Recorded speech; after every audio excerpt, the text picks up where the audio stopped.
In this video, we are going to review the main definitions and theorems of the Riemann integral, and then we will discuss proof strategies for proving a function is or is not integrable.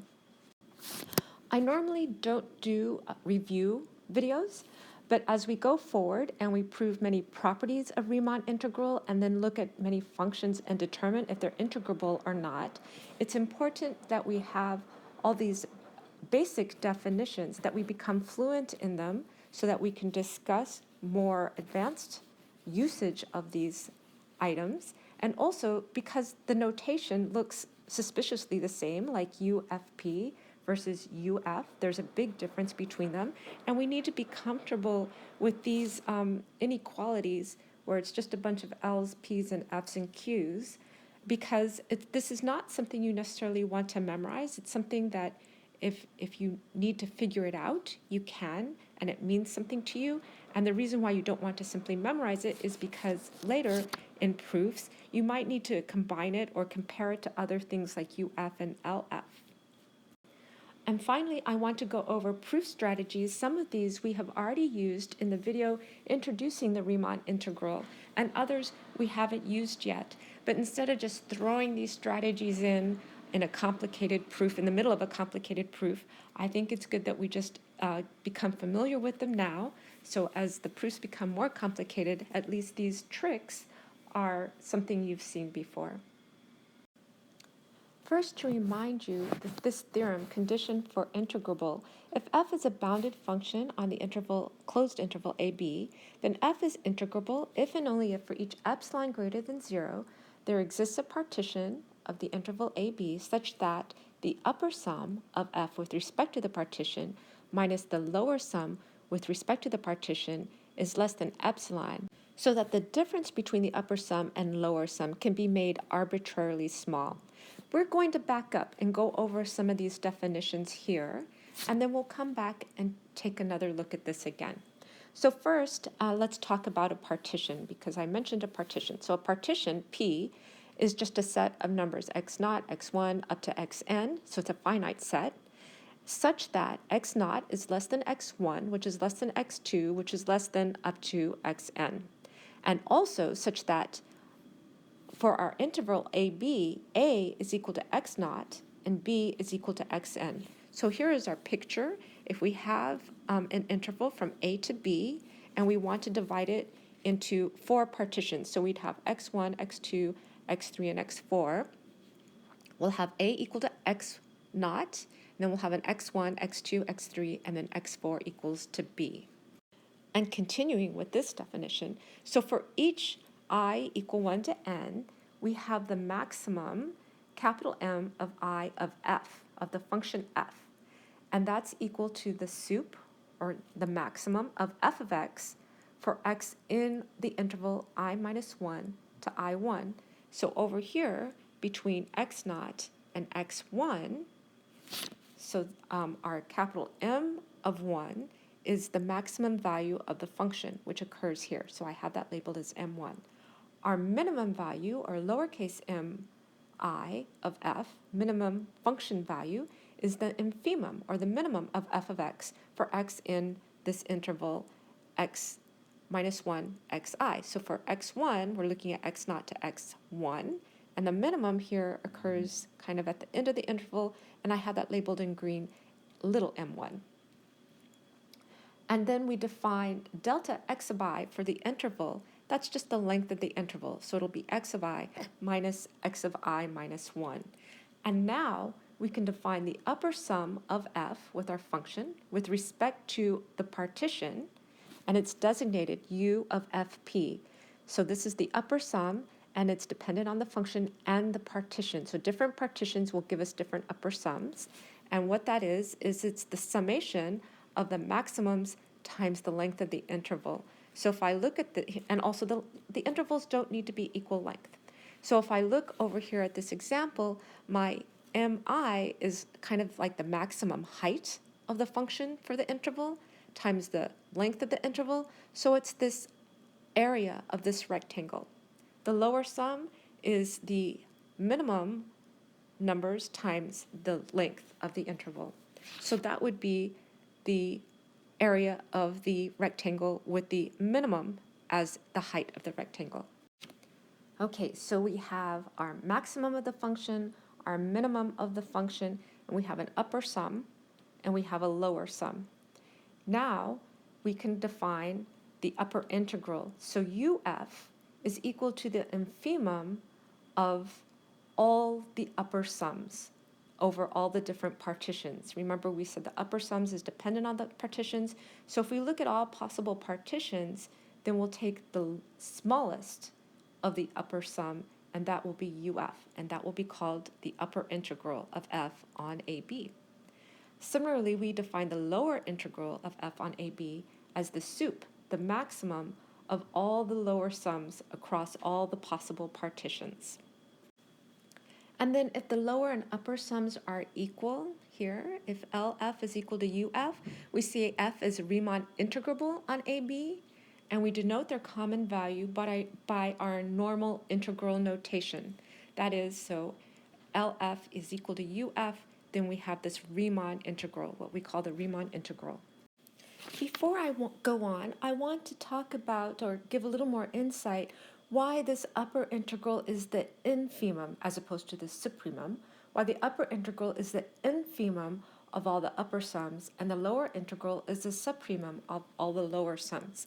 And the idea is when you're doing these, and I'm going to refer to this diagram now, when you're doing these sums, if you refine your partition, and by refine I mean if you look at smaller intervals, more intervals and smaller intervals, you get closer to approximating the area under the curve. So I'll look at this example here. So here I have a function y equals f of x, and initially I will estimate the area under this curve by looking at the interval xk minus 1 to x of k. And if I have this entire interval and I'm estimating using the minimum, the lowercase, when I look at this interval, over this whole entire interval, my minimum is right over here.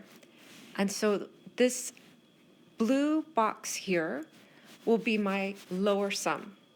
If I then refine this interval, in other words, further divide this interval, so I insert an x asterisk and x star in here, then you can see now for this first interval, I still have the same lower interval, but over here, I have a new minimum over this interval, and I get this extra area here. So I'm sort of coming closer to my area under the curve, and you can see as I come closer, this lower sum starts to get larger. So that's why I'm looking at, for the lower integral, I'm looking at the sup, the maximum of my lower sum. And if you think about it also for the upper sum here, so if I looked at the upper sum over the entire interval, xk minus 1 to xk, my upper sum would be this point here. So I'd have this big rectangle. And when I further subdivide, well, for this part, I'd still have the big rectangle, but for this lower part of my interval from xk minus 1 to x star, I have a smaller rectangle. But this is still closer to my area under the curve. But as I get closer to the area of the curve, my upper sum gets smaller, which is why I want u of f to be the infimum. And as I go and further divide up my areas, my intervals smaller and smaller, in the limit, and maybe you have seen this in first year calculus, in the limit, your minimum and your maximum are going to be equal, because as the length of the interval gets closer to 0, you're at a single point. So in other words, your upper integral and lower integral become equal, and it's because your upper integral becomes smaller and your lower integral becomes larger until eventually they become equal. So hopefully that'll help you remember that the upper integral is the infimum of the upper sums, and the lower integral is the supremum of the lower sums. And I wanted to mention, when I took calculus in high school, I think I remember the Riemann integrals were we're saying that it approached the area under the curve as you took delta x to be approaching 0, so you had an infinite number. But you don't necessarily need that, because obviously if the function's constant, one interval is enough to get you the area under the curve. So I think that's why there's this sort of the upper sum approaching the lower sum and the lower sum approaching the upper sum. I believe that's why we kind of have this sort of definition for integrability. This discussion of refinements, again, refinements being when you subdivide the interval even further, is captured in this theorem that says if Q is a refinement of P, then the lower sum of F with respect to P is less than or equal to the lower sum with respect to the refinement. Remember, because the refinement will increase the lower sums, because you're trying to get the lower sums to come up to the upper sums and the upper sums to come down to the lower sums until they're equal.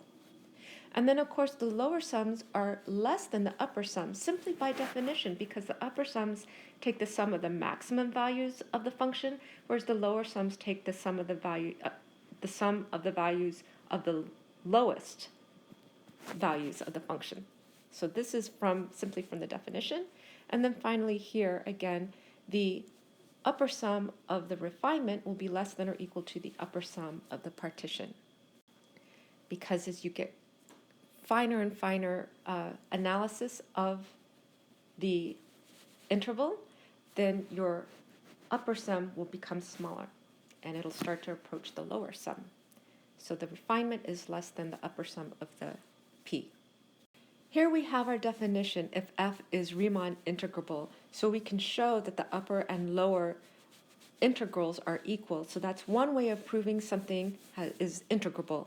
But we do have this other condition for showing that a function that's bounded on a closed interval AB is integrable. And it's integrable if and only if for each epsilon greater than 0, there exists a partition P. So again, this definition is in terms of partitions, as is this one here. A partition P of AB such that the upper sum minus the lower sum is less than epsilon. In other words, epsilon can be arbitrarily small, and the difference between the upper and lower sum can be made arbitrarily small, and which kind of coincides or exactly coincides with the idea that the upper sum and lower sum are coming together until they are equal. Before we go on to proof strategies, I want to emphasize again, it's really important that you become comfortable with these definitions and with all of this notation so that it's something that you're fairly fluent in. So when we do longer proofs, you're not trying to struggle to remember what everything means. So for proof strategies, the first thing to notice is either we're going to use this definition of the Riemann integral where the lower integral equals the upper integral, or we're going to use this theorem, the condition for integrable, that is, F is integrable if and only if for each epsilon greater than 0 there exists a partition such that upper sum minus the lower sum is less than epsilon. So in general, these are our two things that we're going to call on to do a proof. The second thing to notice, both of these do rely on partitions. So often we start with a partition, and sometimes there are things that lend itself particularly to a problem, but if there's no particular partition and you need one, a convenient partition, if your interval is from 0 to b, is to divide the interval into equal size subintervals. So Pn is equal to 0, b over n, 2b over n, etc., up to n minus 1 times b over n, and then 1. So we have n intervals, each of equal width, which is equal to b over n is equal to delta x sub I. And of course you can modify this if this is a to b, but the idea is if you don't have a partition given to you and you need to make one up, you could just divide the interval into equal widths. Or sometimes you'll use a refinement or some other union or combination of partitions that's given to you. The next thing to notice, if a function is increasing, the maximum of your function is going to be, here I have f of x increasing, is going to be on your rightmost side. So if the interval is x of I minus 1 to x of I, your maximum is going to be at f of x of I, and your minimum is going to be at x of I minus 1 on the left-hand side of the interval. And of course, you can figure out what the analogous situation is if the function is decreasing. The next trick you'll have is the change of indices of your summation. So if you have an f of x of I minus 1 and you want to convert that to f of x sub I, maybe so you can combine with other terms, essentially what you're doing is you're replacing this x of I minus 1 or the I with f of x of I. So what that means is you need to decrease these indices here by 1 so that this will start at f of x of I minus 1. So in other words, instead of the indices going from I equal 1 to n, you're going to decrease these indices so I goes from 0 to n minus 1. So here, at I, your first term at I equals 1 will be f of x0, which is the same over here now. Your first term is f of x0. Your final term, the nth term, will be f of n minus 1. And here your final term will be f of n minus 1 as well. Another way of thinking about this, since we increase this by 1, that means we have to decrease the indices by 1. Next, we have being able to recognize a telescoping series, and that's when we have a summation for f of xi minus f of xi minus 1. And the minus 1 could be a minus 2, minus 3, just some other offset from f of xi. And we can see that if I plug in for this example where we have xi minus 1, when I equals 1, we have f of x1 minus f of 0, plus when I equals 2, we have f of x2 minus f of x1, plus when I equals 3, we have f of x3 minus f of x2, and we keep going down until the very end, we have f of xn minus, for n, f of xn minus f of xn minus 1. And if you look at this, what ends up happening is this first term will cancel with the second term. This first term will cancel with this second term. And we keep going. This first term will cancel with the second term over here. And then eventually, some first term in this over here will cancel with the second term here. And what we will be left with is minus f of x naught and f of xn. And finally, this string of inequalities here, because when you use this theorem to prove integrability, you need to eventually get to this upper sum minus lower sum is less than epsilon, or upper sum minus lower sum is equal to 0. So you need to be able to work with all these inequalities. As I had mentioned before, when we look at the lower sum, it's always less than the upper sum, just by definition, because the upper sum takes the maximum on the interval, whereas the lower sum takes the minimum on the interval. Here, we have that the refinement always brings the lower sum closer to the upper sum. That means the refinement is going to be greater than the lower sum. Similarly, over here, the refinement will bring the upper sum closer to the lower sum. So the upper sum is going to be less than or equal to the upper sum of p. And then the last set of inequalities, so simply by definition, our lower integral is always greater than or equal to the lower sum, because it is any lower sum, but in particular because our lower integral, which I'm trying to find the definition here, our lower integral here is the sup, it's the maximum. And similarly here, our upper integral is always going to be less than or equal to any upper any upper sum.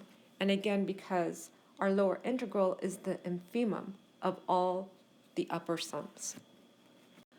So these inequalities are things that you should be comfortable writing, or when you see them, it'll only take you a second or two before you say, yeah, that's right. So that's it for this video. I hope you found it helpful. Thank you for watching.